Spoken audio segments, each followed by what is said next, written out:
This stupid God. Stupido talaga itong putang akong ganun.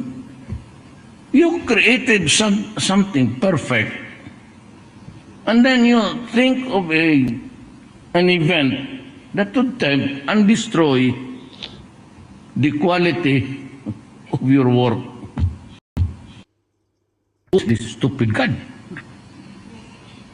Stupido talaga itong putang akong ganun. You created something perfect, and then you think of an event that would tempt and destroy the quality of your work. Nagsasabi lang ako ng totoo. Napakayabang ng pahayag niya.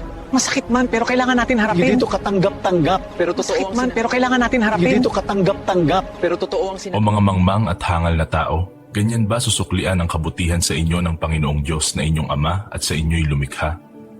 Deuteronomio 3. Basta nagdasal ako para sa bayan ko. Kasi yung iba-iba ang Diyos nila eh. Oh, my God is the true God. It's only one God. Doon lang ako na, hindi ako nag-ano ng iba. One God lang ako para isang salita lang. Hindi na marami pa akong intermediary. Parang santo, checkpoint yan. Diretso ako. Ang bagong tinatawag na Trinity, mga Diyos-Diyusan lang. Hindi iyan ang tunay na Diyos. Ang Diyos na totoo ipinakikilala ng banal na kasulatan. Ang mga bagay na ito ay sinalita ni Jesus. Ama, ikaw ay makilala nila na iisang Diyos na tunay. Pag binasa po ninyo sa Malakias 2:10, yan po ay sa lumang tipan. Ano ho? Malakias 2:10. Ang Diyos po, iisa. Sino? Ang Ama. Pagka pumunta po tayo sa panahon ni Kristo, panahon Kristiyano, Juan 17:1 at 3, magkawangis.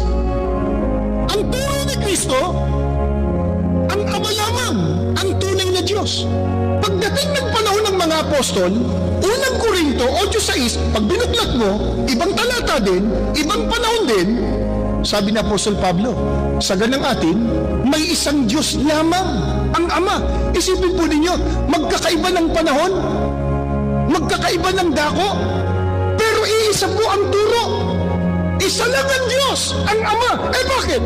Ang pag-uusap